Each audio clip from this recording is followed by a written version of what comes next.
So in that, my wife was working and our store was closing. And so I became a stay-at-home parent for this child living with a special need. And it's like, okay, this is who I am now. I've attached my identity to this being this caregiver. Mm. And then as time went on, he started needing, and thank goodness, he started needing me less and less every day. And he made so many he worked so hard and overcame so many obstacles that eventually, about 7, 8 years ago, again, I was left with, I don't know who I am anymore. I thought this was what I was going to be. Mm. And now here I am. Now I'm not that anymore. I'm no longer a comedian. I'm no longer a person who's running a small business. I'm no longer a parent to a child who needs me every day. Mm. And in 2015, I found myself abjectly untethered to any purpose or any identity of who I was. Mm. And that's when I discovered this personal writing. It came from that crisis of identity that you talked about, of this moment of like, I look at my friends and my family I grew up with, they're all driving fancy cars and getting timeshares at beach locations and having fabulous lives. And here I was in my early 40s, not having anything and not having anything to hang my hat on. Mm. And that's when my real mental health crisis began. And I didn't know who I was. And that's when I did what any self-respecting middle-aged man does. And I went to Facebook and I started writing poetry and having these conversations with God. And that's how this all started pouring out of me, was in that moment of being completely uncoupled from purpose. Hi, I'm Stephanie Dano, and welcome to Unknowingly Connected, a podcast for people open and curious by nature with specific interests in the human potential and the greater good.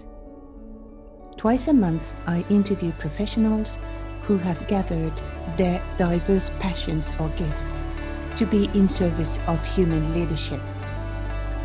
You will hear from their journey and their techniques, crafted to be within everyone's reach, and explained from a scientific, body, mind, and spiritual perspective.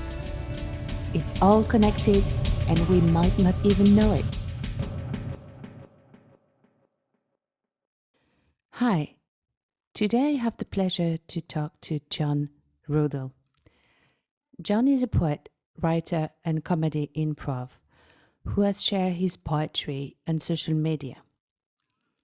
John is channeling his gift, innate wisdom, and lessons from life around fitting in and authenticity, faith, and existential crisis that led him to have his poetry shared up to 6 million times on social media. During the conversation, we talk about what we do and who we are when we're not a title anymore, like husband, father, comedian, etc. His universal messages that touch everyone's heart. The body mind connection, rawness, and how navigating in life as improv would have helped him with the message of yes and. You will hear 3 of his poems during the conversation. Enjoy. Good morning, John, and welcome. Hello, I am so happy to be here. I'm so excited you asked me to be here. Thank you so much. You're welcome. Thank you. So let's start like straight from the start because I've seen like a lot of people knows you, but some people don't. So where are you coming from? I've my Well, research said Wisconsin Cheyenne, but I don't know if you were born there or oh yes, no, I'm a lifelong resident of Cheyenne, Wyoming. Some people say we're inmates of Cheyenne, Wyoming. I have it's a For those who don't know where Wyoming is, and I don't blame you. It's in the middle of America. It's a huge state, a sprawling, humongous state with only 500,000 people in it. I live in the capital of Wyoming, which is only, and it's the biggest. We consider this a metropolis. There's only 60,000 people that live in our biggest city in Wyoming. Okay. So I've lived here. It's kind of the Wild West. I've Mm. lived here my whole life. My ancestors moved here in 1885 and opened up a pharmacy in this town that stayed open until 2007. So that was kind of our family's legacy and what kind of had my roots dug deep here. Yeah. And yeah, so that's where I'm from, Cheyenne, Wyoming. We're close to Denver, Colorado. Okay. The only other place people know about Wyoming is we have Yellowstone National Park, Oh, but yeah. that is literally 8 hours away from where I'm at right now. I don't have scenery that beautiful or bears, wandering outside my front door. Mostly gophers and squirrels. Okay. So you're born and raised from Cheyenne. So the first thing I wanted to know, actually, while you're talking about pharmacist, is that for what I've listened, it seems like from early on you found out that comedy improv was your stuff, right? Yeah. So Yeah. I have from 9 years old. Is it Okay. Yeah. right? Yeah.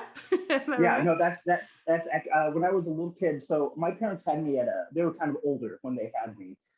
They were in their 50s. So one of my other parents, so my parents loved me very much, but they were kind of tired and old and older.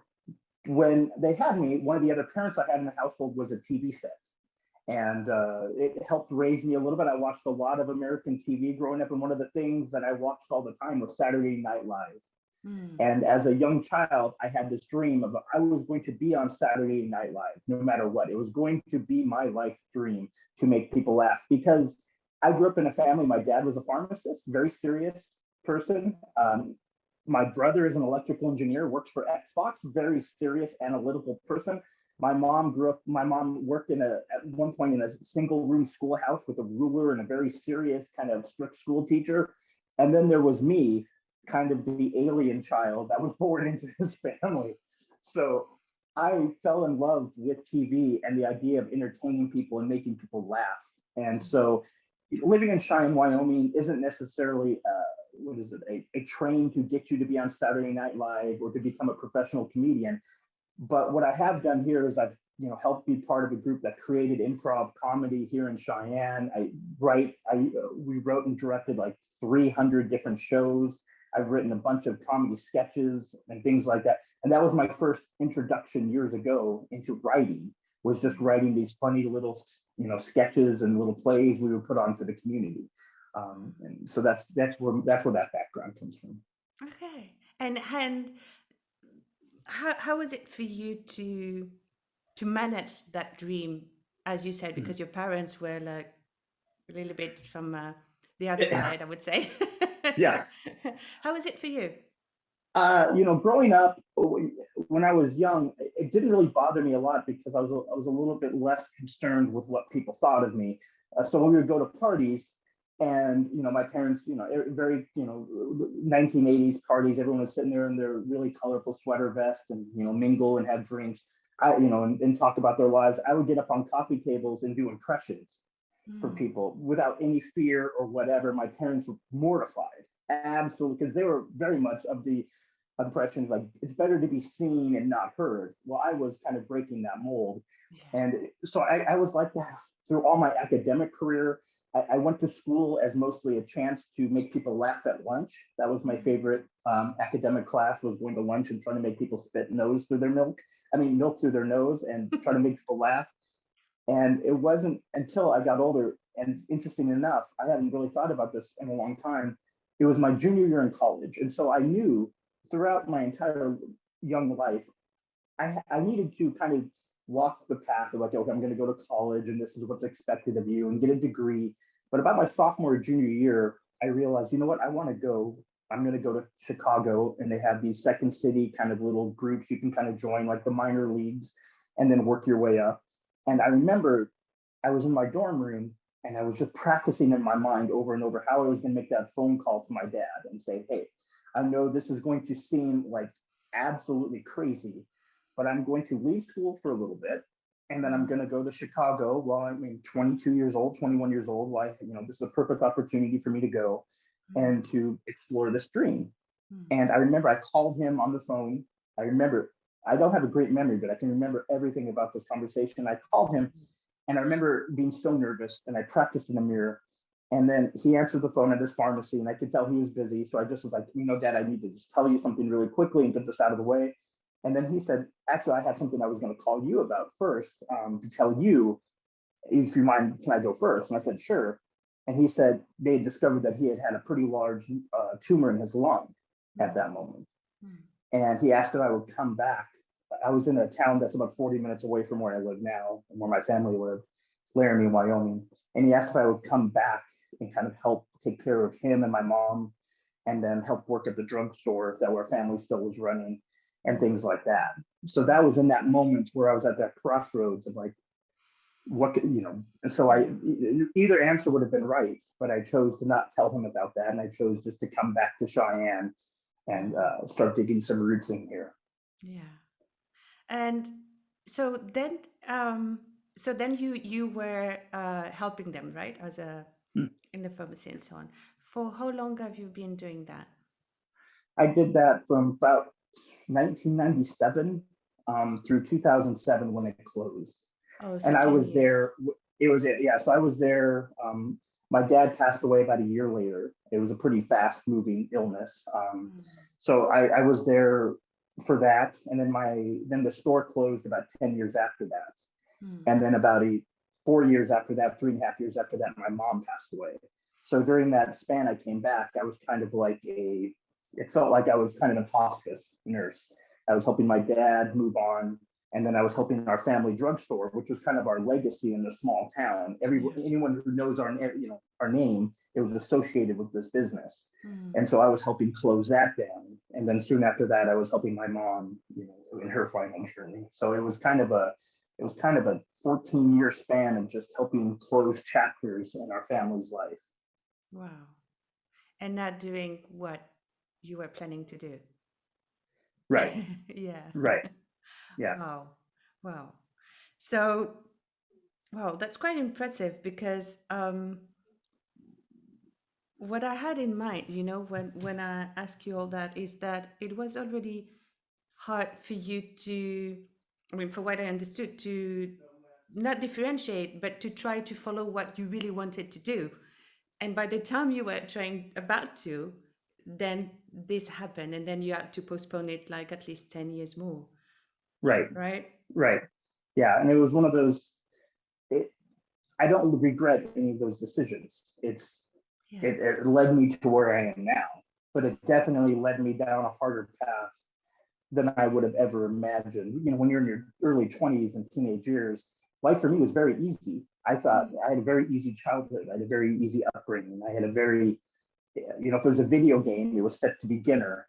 And every year after that phone call, that was kind of the first moment where my journey, every year, it seemed like the difficulty level just kept getting turned up a little bit more every year. Yeah. And by the time the next thing that came after all that, after my dad passed away, is our oldest son was diagnosed with autism. And there are these things that just started happening in my life where I didn't expect any of it to happen. And I guess my improv training has kind of helped me through that, because I keep, the principle of improv and comedy is you just say yes to what's happening. When you're on stage, if someone has a suggestion, even though I might have a wonderful idea of how I'm going to make everyone laugh, if the crowd suggests something, you have to let go of that idea and jump right into what the crowd suggested, and you just say yes to it you have to let go of all these expectations you had. And that's kind of how my life's been. I've been saying yes to these moments and letting go of these expectations of how I thought things were going to be in my life. In my 20s, had I thought at 47, would I be talking to you about poetry and things that I've written about mental health and things like that? Absolutely not. But it's only come because I've said yes, instead of, fighting these transition moments, these crossroad moments in my life. Yeah, absolutely. Wow. So maybe we'd go then to what I was thinking. When I look at all your poetry, the first one that I found really interesting is, besides it's not the first one I read, but is the poem that is called sardines. Yes. So I find it really interesting because of, I have a background in something called compassionate inquiry. So from Gabor Mate's approach on trauma and so on. And nowadays he's about to finish a book called The Myth of Normal, uh, I which is, love that title. That's yeah, amazing. it's I think pretty accurate nowadays, and I think more related to, I think, a crisis people have. Sometimes people have it in their 40s or in their 50s, in their 30s, but maybe now with everything that has happened the last year and a half, people have eventually a crisis of identity and authenticity. So would you be okay for me if I read it for you? I will try to do my best to. Oh, I would be honored. Absolutely. Yeah. Yeah. Oh, of course. Great. So it's called Sardines. Be so very careful when trying to fit in with everybody else, because you just might. Stay fully wild, star child. Ride your watermelon bike. Wear your purple polka dot pants. Dream your dripping honeycomb dreams. Remain always untamed, free spirit. Don't give up what makes you different. Be the red umbrella. Be the horseshoe nebula. Be the dancing fool. Be the mismatched socks. Be the walking piece of rainbow shot carpet. Because, because, because. You weren't plucked from nothingness to simply fit in. You were created to make us gasp. Seduce us with your strangeness. Wear your authenticity like lingerie. Quit pretending to be so cocky while you are dripping in watercolors. Continue being weird, my beautiful weirdo. Remember, remember, remember. Fitting in is for sardines. I found it really, really interesting because, as you know, I can see so many times my my clients, I would say my clients, but it's people, I think it's very generic, people who kind of don't know who they are, because of they're trying to fit in and it's not easy. And Yeah. and even more nowadays, like if you're not I mean, sorry for them, but if you're not a Kardashian or like an Yeah. Instagram, you know, Right. you're nearly nothing, right? I mean, or it's what people believe. And Right. yeah. No, that's exactly right. We live in this Instagram world of where everything looks perfect in someone's Instagram feed. Here's my perfect plate of food on my perfect vacation, and here's my perfect children, and they don't have a hair out of place, and nobody has a stain on their shirt. I mean, my life is a hot living mess, and there's imperfection all around me. I'm an imperfect being, and I think that's part of the adventure of the whole experience. How boring would it be if life was perfect? Yeah. How this, I mean, it's supposed to be an adventure, and all adventures have moments of where things are messy, where things are tangled, but there's so much to discover in those moments. I was like that for most of my life. When I was in my once I decided to stay in my town and I gave up the idea of going and being a comedian, and I stayed here, that's what my identity was. I was going to be a comedian. My job was to make people laugh, and all of a sudden I wasn't going to do that anymore. So the next stage of my life came, and I kind of mentioned this earlier. My wife and I met in junior high, and we were one of those thick, sweetheart, high school sweetheart couples. We met in junior high, started dating in high school, and so we got married, and we had a child, and he was born with living with autism. And early on, the diagnosis was it was very dire. He was never probably going to speak. He was never going to live independently. He was never going to do the things that you and I take for granted, like go to college, have a first kiss, whatever those benchmark moments we have in our life. We were told he's probably not going to have that. So in that, my wife was working and our store was closing, and so I became a stay-at-home parent for this child living with a special need. And it's like, okay, this is who I am now. I've attached my identity to this being this caregiver.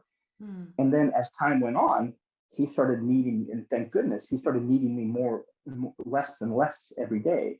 And he worked so hard and overcame so many obstacles that eventually, about 7, 8 years ago, again, I was left with, I don't know who I am anymore. I thought this was what I was going to be.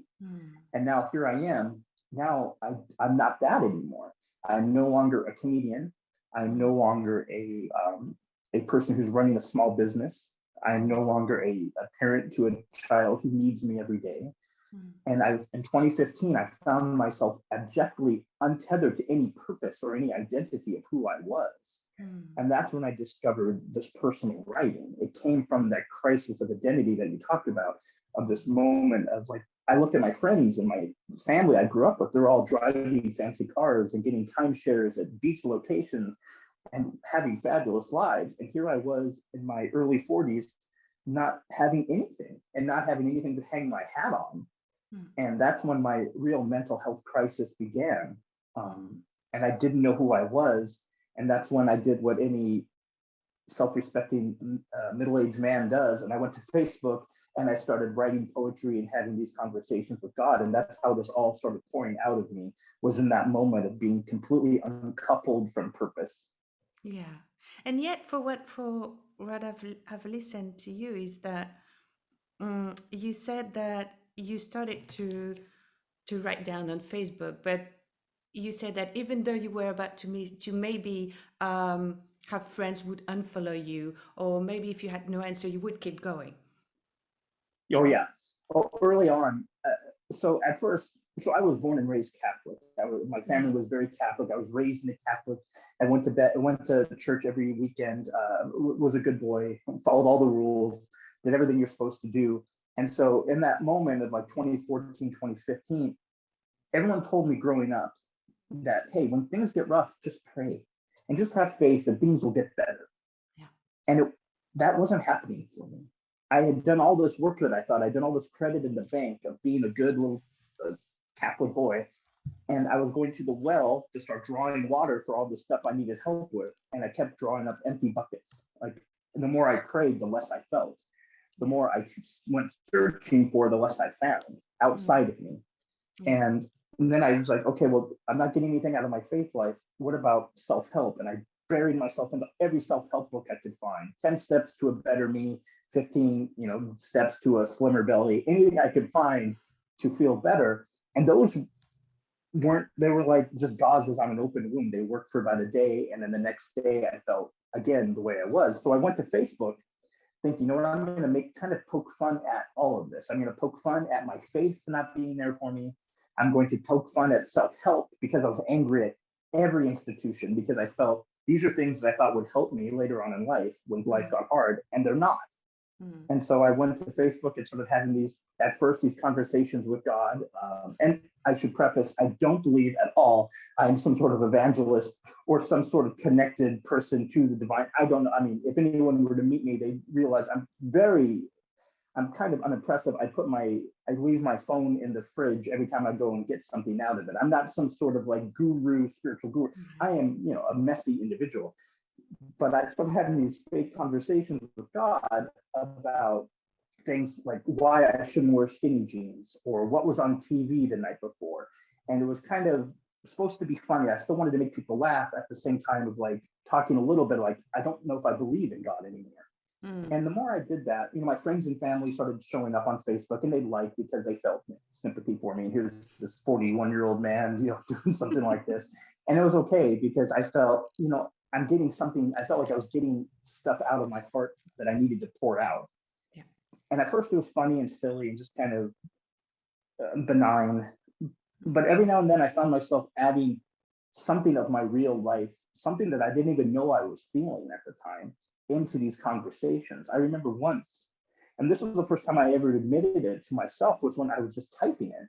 I never thought of it. I never considered it was me, but I wrote, I think I'm depressed.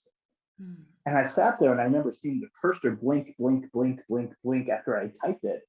And I thought, whoa, I I am. And then all the feelings, once I admitted it to myself, once I was able to see it, we tangibly put that on the screen, all these emotions started flooding up inside of me. Mm. And then the responses that came from that, these conversations, this vehicle I was using, the conversation from God wasn't dogmatic. It wasn't, here's how you should feel ashamed of it. Here's 5 things you can do to make yourself feel better right now. It was more of a relational response of like what a friend would say to you over a cup of coffee. Mm. And I remember typing it out and I thought, wow, this doesn't sound like it's coming from me. I can't believe what I've just written.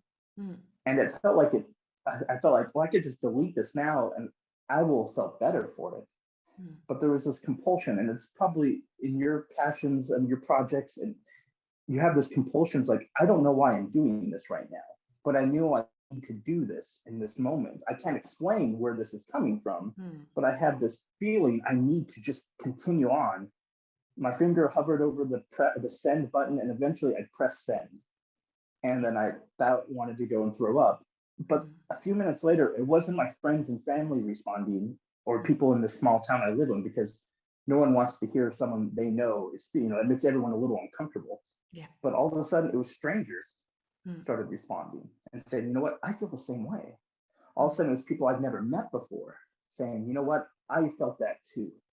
Yeah. And in that moment, I felt, well, maybe this is my purpose, to start talking about things that are inside of my heart that I have long ignored, that I have long buried under the soil.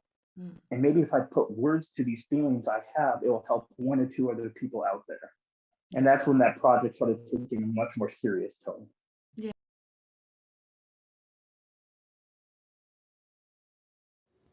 I hope you enjoyed this episode.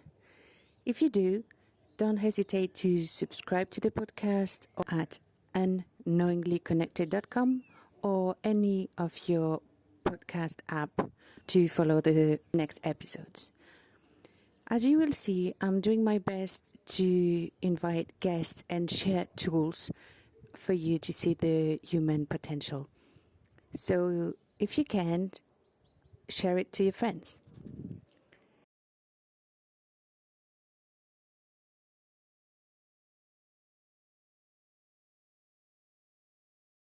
It reminds me from Christine Neff. I don't know if you know, she's pioneer on something called mindfulness self-compassion. So how to treat yourself like you would treat a friend eventually. But there's a component that when I study that, find absolutely interesting, which is called common humanity. And that's where I think, because, many teacher would say like shame or all those feelings nurture from isolation. So the common humanity is something around feeling that you're not alone, that eventually the pain you're having, other people, maybe not exactly the same, but this feeling of pain is shared somewhere else and you're not alone. And by sharing what you do, it gives people the opportunity to say like, oh, it seems like other people like me have this feeling, have this pain, right? Right. And I'm No, not weird. I love how you mentioned that, because that's exactly how I feel like when I write. From even now, I've written 1,400 of those conversations at this point. But eventually those conversations started transitioning, just because that was the vehicle. Hey, God, hey, John. And then we would have like a conversation. Eventually those responses from God started becoming more poetic out of nowhere. Like it was just straight poetry coming back to me. Yeah. And I didn't read poetry growing up. I didn't start reading poetry till a couple of years ago. I didn't even consider poetry something I would even be interested in. But all of a sudden, it started emerging from me, almost like a place you didn't know had oil underneath it, or a vein of gold in the mountain. All of a sudden, just undiscovered part of myself just started just pouring out, and eventually, these conversations started just becoming straight poetry. Yeah. And in it, I write always from a place of emotion. This is how I'm feeling at the time. I don't think about it. I don't analyze it. my improv training, when I sit down to write something, I don't think, okay, this is the line I want to end with, and here's the points I want to make. I start from the beginning of how I feel. And that's the beginning. And it's like a winding river that just kind of travels around, and I don't know where it's going to end until I know the poem is over. I don't even know sometimes the poem's about grief until I get to the end of it. If it is about grief or whatever it is, I just know I feel unsettled. I feel there's something inside of me I need to get out. But everyone, you're exactly right. Everyone feels these things. Everyone has moments, everyone's had their heart broken. Everybody's mourned the loss of a loved one. Everyone's been angry at some point. Everyone's been sad. Everyone's been happy. Everyone's been with their friend and laughing so hard that tears pour down their face. Everyone's had those moments. In a world that divides us with so much ideology and finger pointing and tribalism, we're all connected through these shared emotions that we all experience. Maybe, and you're right, we all get to those emotions different ways. Our stories are all so different how we get to that emotion. But those emotions are all the same, and they unify all of us together. And so I think that's what happens when I write something and I put my emotion into it, and I try to make the emotion the center part of everything I write. People can identify with that emotion and say, hey, I might not know why he's feeling this way, but I know I felt that way before, or I feel that way right now. And that's where the two of us kind of meet at this little park together, Yeah, me and the reader. absolutely. And for what you said, there's a lot of other conversation or poem that people find it so moving that it helped them to share actually their state to the family. So they can share your poem, and there's a way of saying like, oh, maybe they didn't have the words for that, but Yeah. there, right? Yeah. It gives people permission to say, this is what I'm experiencing. And I think that's why I continue to post things on Facebook. It's if this was a writing podcast, I would never tell you, hey, this is what you want to do to be an author. Put all your content on Facebook for free. That's not a great way. No writer would ever advise you just to put your stuff on Facebook and just let everybody have at it. Yeah. But I know from the first time I posted something that felt vulnerable and felt real, it was more than just trying to be. I don't think of myself as a writer. In the last couple of years, I'm trying to get myself to agree to that, what that is for me. But I just am a person, I think, who lives authentically, and who in the real moment, I'll post something and put it on Facebook. Even to this day, I'll write something, I won't edit it. I won't worry about, oh my gosh, what is my neighbor going to think about this? What is my old school teacher going to think about this? What is whoever else going to think about it? I just worry about, does this feel real to me? And then I put it out immediately without, because if I sit on it too long, then I'll start going back and editing it, and then I'll start, oh man, I don't want people to think this of me. No, I just put it out as real and as authentically as I can in real time, in the moment I'm feeling it. Yeah, I find it really important because for what I've seen many times, it's what is missing in many people. Like, many people who want to share the gift, and why they don't share it, it's because of the pressing the button. What if, or maybe longing for the expectation of Right. what people would receive, or the feedback they would Right. get. Right. Right. No, you're exactly right. It's early on when I was posting these, I would maybe only have like 4 or 5 people like it. Yeah. And for me, that was great because I was getting these words inside of me, out into the real world. And like when I said, I wrote, I feel like I have depression. I didn't know I felt that way. And so it's almost like a joy. It's discovering. I look at my heart as like a mansion that has been a haunted mansion that's been closed up for years. And there's all these wings of the house that have been boarded up. And every time I open up a new part of the mansion and go inside, it's like I'm going in there for the first time and exploring parts of myself that I have not been in touch with ever. And if only 4 or 5 people early on, I mean, even a year ago, 4 or 5 people would like something, I'd be great. That's 4 or 5 people who can identify with it. Nowadays, I have a lot more people doing that, but I still, it doesn't, I don't find more value in what I'm doing now just because more people like it or not. I mean, it's nice, but I don't find any currency in that. What I find the currency in is maybe if there's one real genuine person who it really changed the course of their day. And I know writing this particular piece changed my day, knowing that it helped one other person out there. And that for me has given me that fulfillment that 10 years ago I didn't feel like I had. It gave me that purpose I felt I was so completely untethered to. but yeah, you can't put yourself in that expectations. Like, well, what are people going to think less of me? Who cares? And two, I want everyone to like this and think it's amazing. What if they don't like it and think it's amazing? And then maybe that means I'm not amazing. No, you can't worry about that either. And that's what this experience has taught me. I was writing like this long before anyone was paying attention to me, really. And I will continue writing like this until the faucet in my heart turns off. Beautiful. So, would you be willing to give a reading of the Yes. Hey John Agot conversation? Yes. Yeah. And I So, think, yeah, no, go ahead. typecasting wise, when it comes to auditioning roles, just knowing me and who I am as a person, I should not play God in this conversation. I believe that should fall on you, just because I know me, and no one would believe me. So this is yeah. Both are really great anyway. It plays. So, so there. If you want to start, it's up to you. It's called Yep, Become, I will start Become, this. Become. Yep, and I will.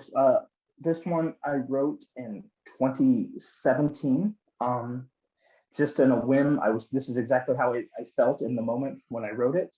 Yeah. And it did, maybe 50 people gave it a little thumbs up, and I felt, oh, that's wonderful. And then it wasn't until about a few months later that I had noticed that it had been making its way around unattributed to my name all the way through Europe, mostly through Europe. It started like in Denmark, and it kind of grew from there and kind of spread around the world. And I would kind of chase the post around and gently ask to add my name to it and things like that. But this was the first post where I wrote something that I felt, this feels more important. This felt like an important piece, and not because I'm an important person, but because it connected with how a lot of people were feeling. And it really made a resurgence again during COVID times, because a lot of people felt like things were coming apart around them in their lives, and the expectations they had for how things were going to go for them in their lives, everything was kind of suspended in amber. So this post definitely, I'm very proud of. Okay, so here we'll start. Sure. Hey God. Hello. I'm falling apart. Can you put me back together? I would rather not. Why? Because you aren't a puzzle. What about all the pieces of my life that are falling down onto the ground? Let them stay there for a while. They fell off for a reason. Take some time and decide if you need any of those pieces back. You don't understand. I'm breaking down. No, you don't understand. You are breaking through. What you are feeling are just growing pains. You are shedding the things and the people in your life that are holding you back. You aren't falling apart. You are falling into place. Relax. Take some deep breath and allow the things you don't need anymore to fall off of you.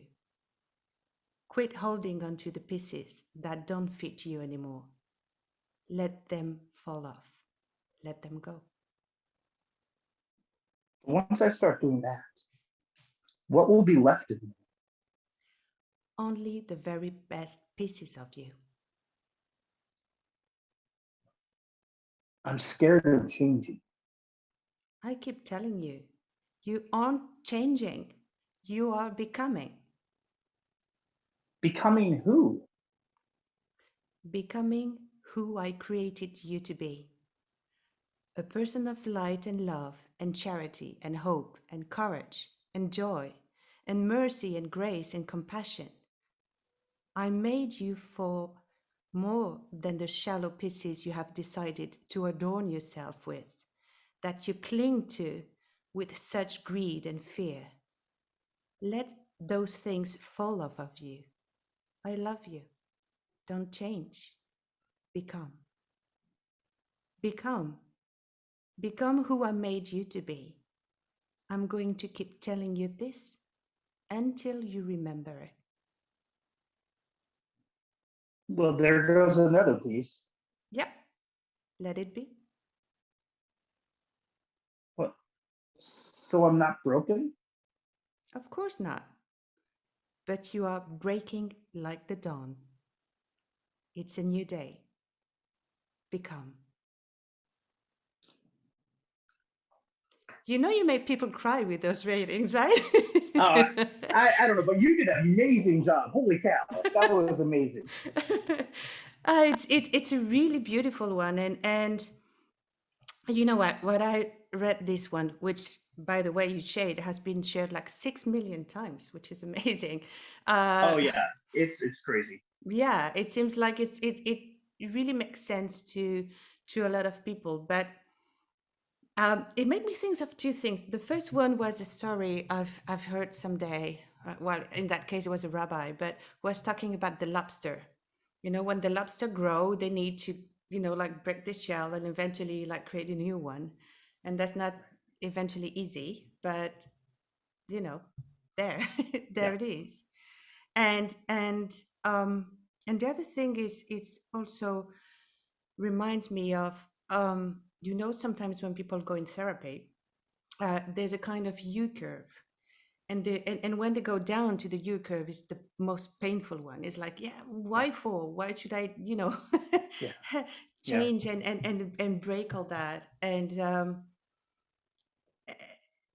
it's not easy, and yet it's I think it's a very beautiful way of showing what's next and what is yeah. possible. It's the idea of saying yes and yes, this is the experience I'm in. Mm, Yes, I feel broken. Yes, I'm suffering, yeah. and I know something comes next. Mm, I'm not going to hold on to this brokenness. I'm not going to hold on to this feeling.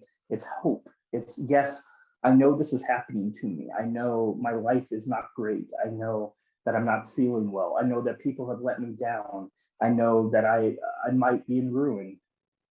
But every forest gets burned down, new plants, new trees grow up right underneath it.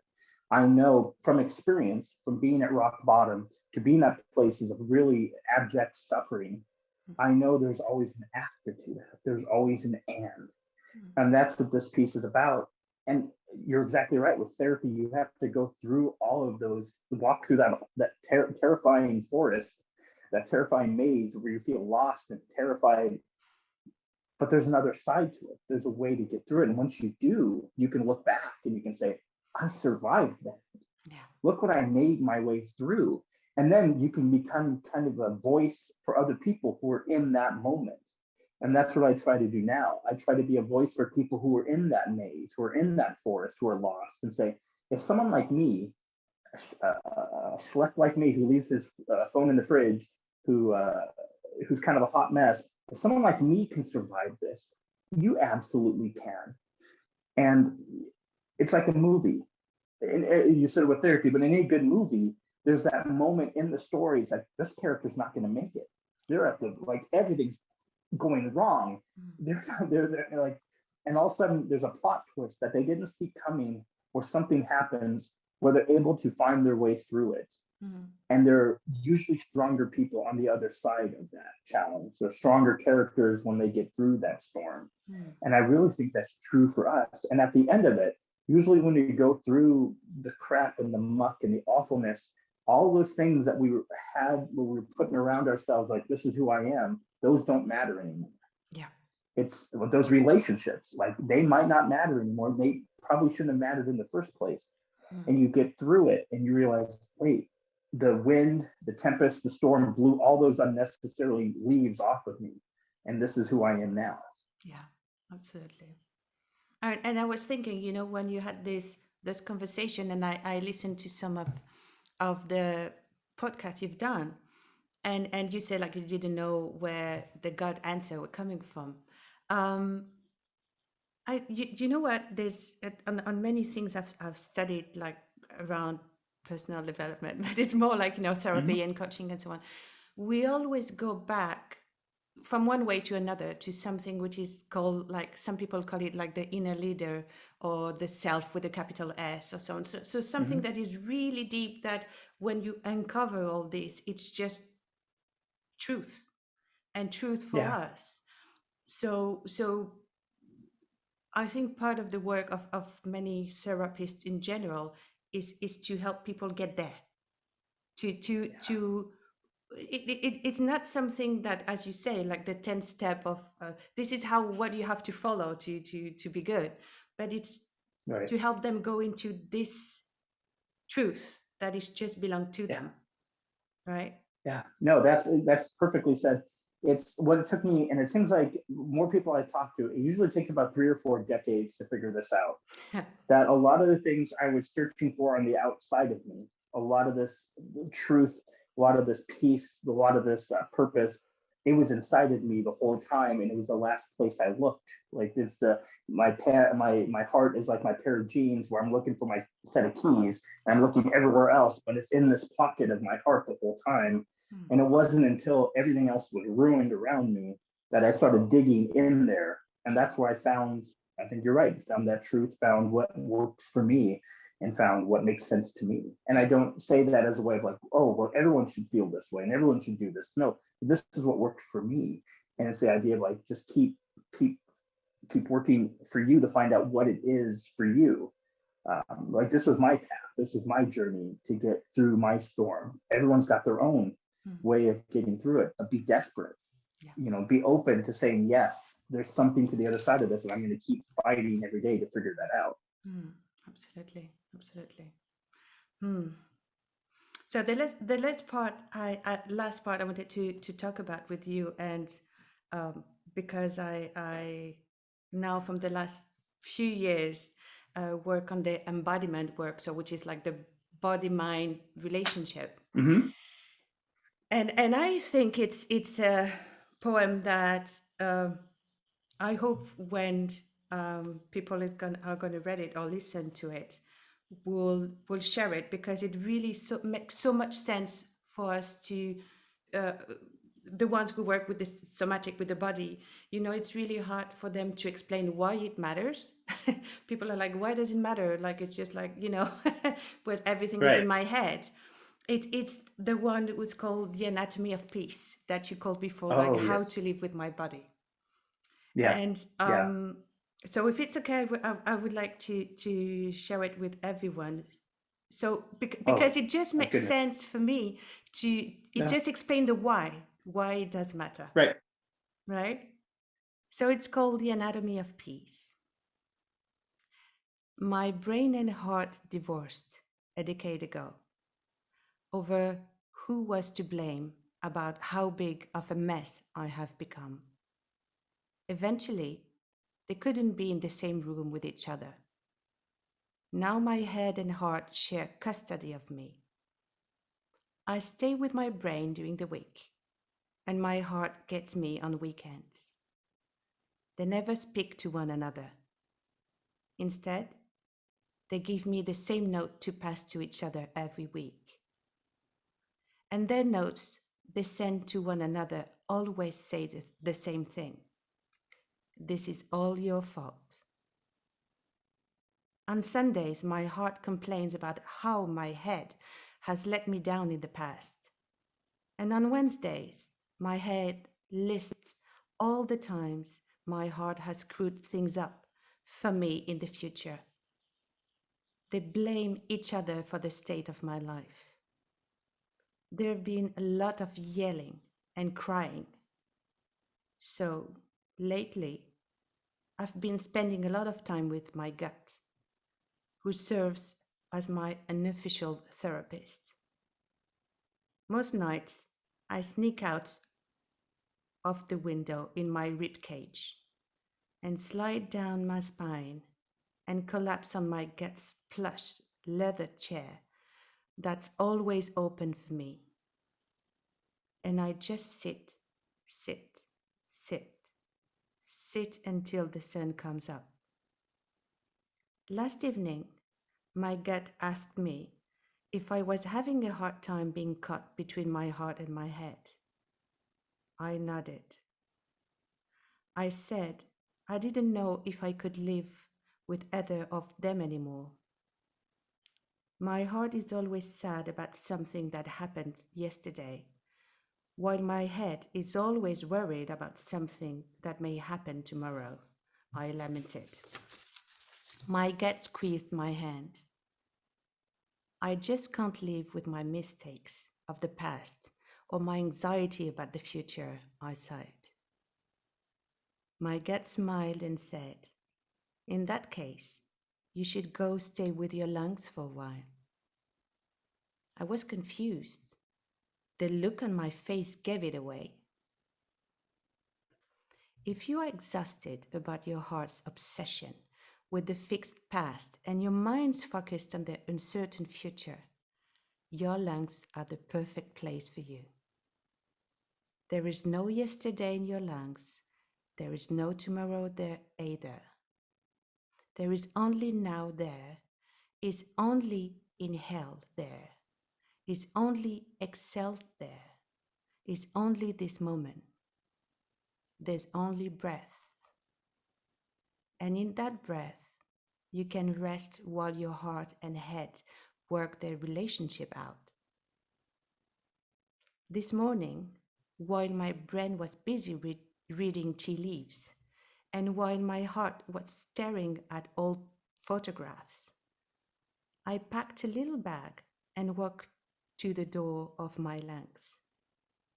Before I could even knock, she opened the door with a smile, and as a gust of air embraced me, she said, "What took you so long?" How did you come up with this poem?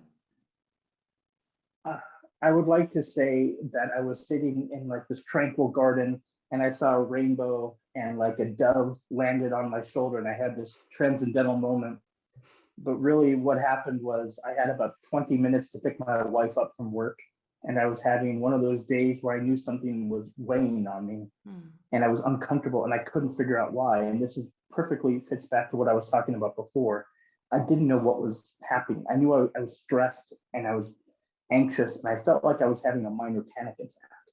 And I was sitting in this coffee house and I had about 25 minutes. That was it to go get I knew I wanted to write something because I felt that, yeah, I can feel it in my veins. So it's like, I need to get something out to get this, to shake how I'm feeling. And so I just sat there in the coffee house for about 18 minutes and I wrote that really, really quickly. Didn't edit it, just wrote it as fast as I could. And then I knew I was on a tight clock. So I had about, once I got finished, I had about 6 minutes left to go get my wife across town. So I just pressed send on Facebook like I normally do, closed my laptop and hurried out the door. And I didn't think anything else of it. I thought this felt right to me. I just know I felt better after it. And my breathing kind of returned. I noticed I was having a hard time breathing. And that's why I think the lungs came into it. And it wasn't until I got home about 40 minutes later that I opened up my laptop and all 50 people, 60 people like, oh, that's nice, or shared it. And I'm really grateful. And then I kind of forgot about it again. And within like 3 or 4 days, 25,000 people had shared it. And within like a week, 100,000 people had shared it. And it was only because I wrote how I felt in that moment. I didn't worry about what my audience was. I didn't worry about what people would think about it. I didn't worry about, does this make sense to anyone else but me? I wrote it because I know every word of it was how I was feeling at that moment. And when I finished writing it, I felt immediately better.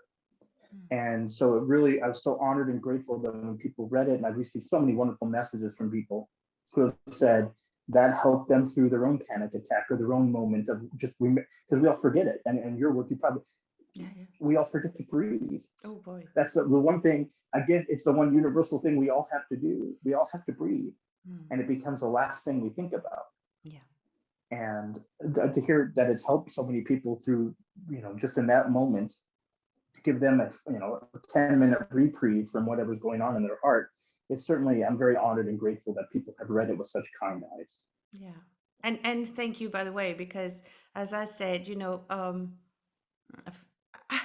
I cannot talk for the whole field of embodiment, but what I would share is a lot of my colleagues have a hard time to explain why it matters.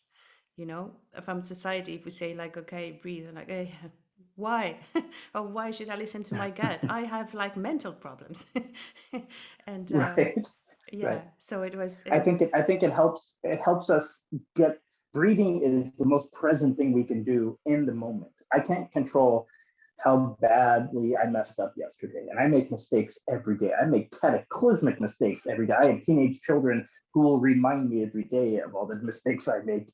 I make a lot of mistakes, but if I wanted to, I could sit there and worry about all the mistakes I made yesterday. Or I could worry about all the bills I have to pay tomorrow, or all the future conversations, unpleasant conversations that I might have to have with someone in the future, and kind of think about those things in my head and script all that. But what a waste of imagination, what a waste of energy, because I can't control either of those things. I can't control what happened yesterday. It's over. It's written.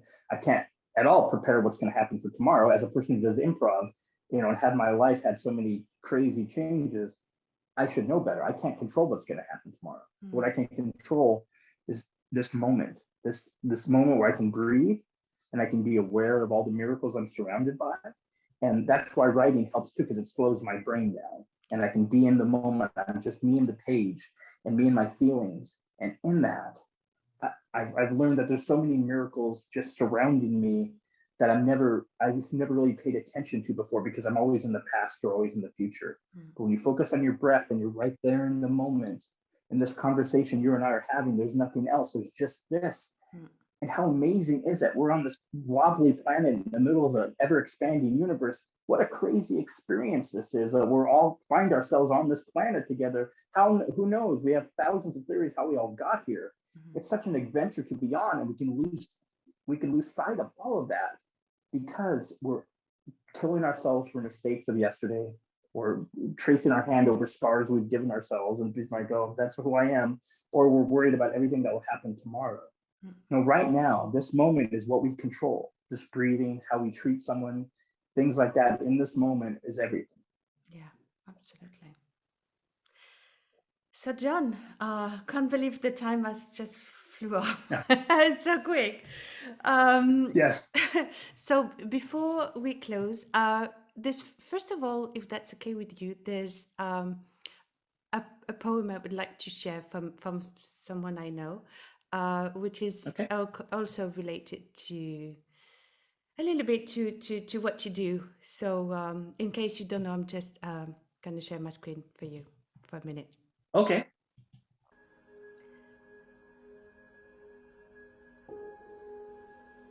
Rest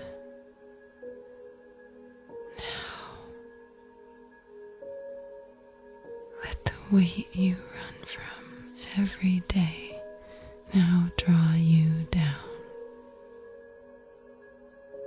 Later there will be time to tend to everything left undone. Now, rest. Fall into your own bones, lying horizontal on this ground. Come into your dark corners. Come into this original nakedness under all the layers. Come where all your losses split you open. Don't rise yet. Rest. Be drawn deeper down into the salt tide of tears. Let grief wash you, then drown you beyond the name you first were given when you reached to touch your own mother's face for the very first time, and she smiled her light down into you.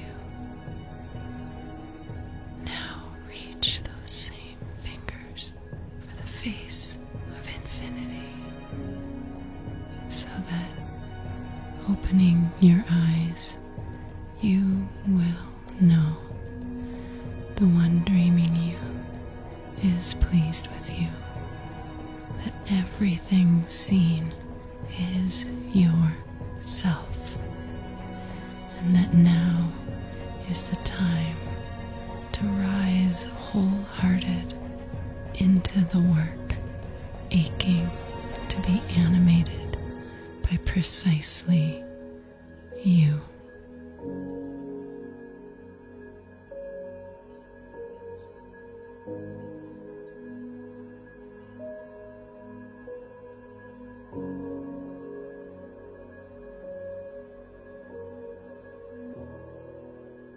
That is beautiful. I have never heard that before. That was soul rendering. That was amazing.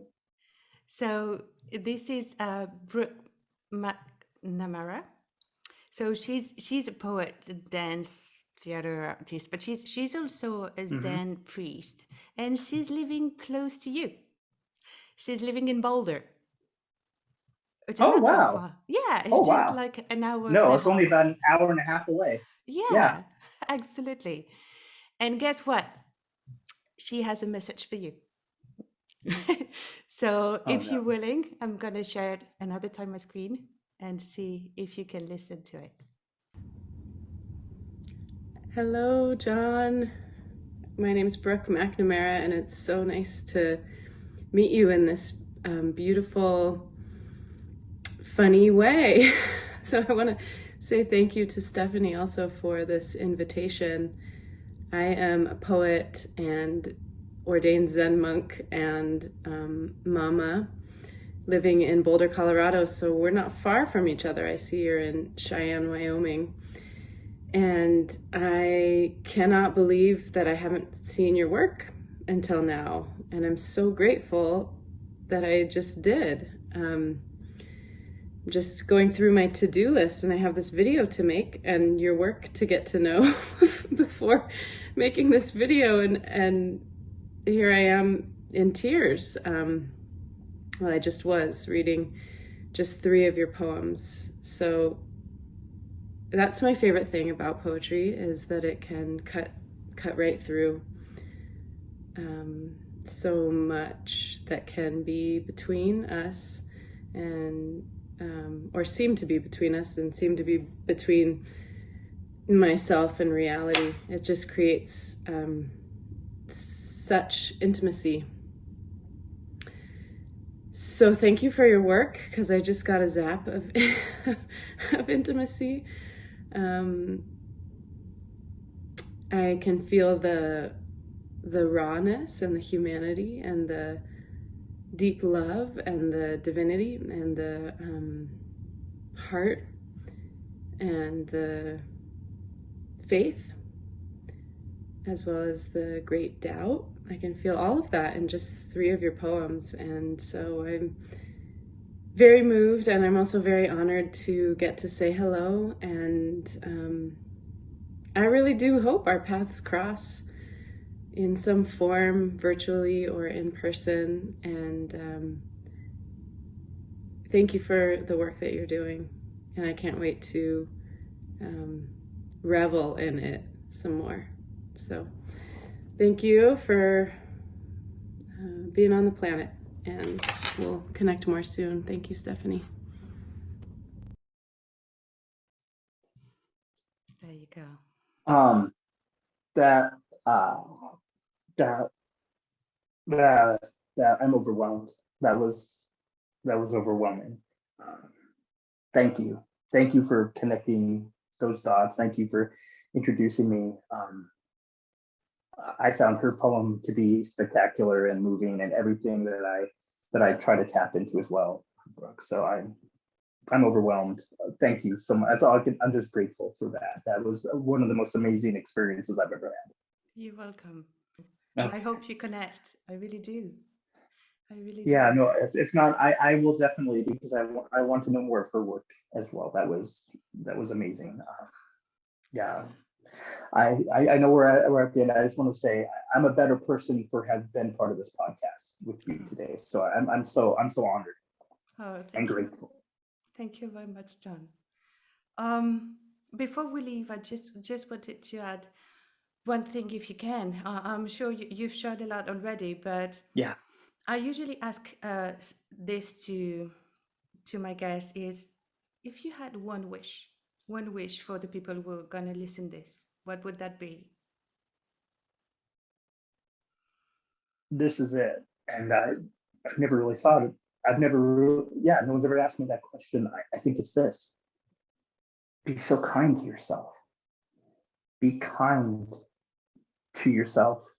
Allow how you're feeling to be there. Don't push it away. Don't be like I did and hid from these things inside of your heart. Be kind to everything that you're feeling. We judge our feelings so much all the time. Oh, I was angry today. I can't believe I'm so mad at myself for being angry.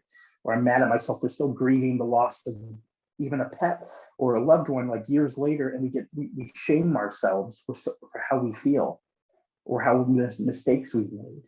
But be kind to yourself, because kindness, it starts in here. You have to be kind to yourself if you're going to be kind to anyone else out there and be authentically kind.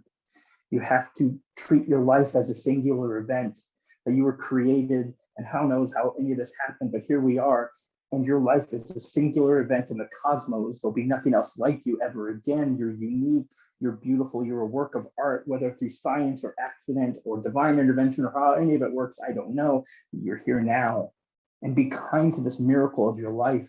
Don't be mean to yourself, be kind. Thank you. Oh, bless. Amen. Amen.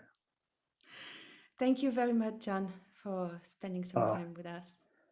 And I feel like I'm thanking you as well. Thank you for letting me spend time with you. This was a remarkable experience. Thank you very much, John. Thank you. I hope you've enjoyed this episode. To find more about John Roedel, you can find him on his website at johnroedel.com, on Facebook, on his own profile.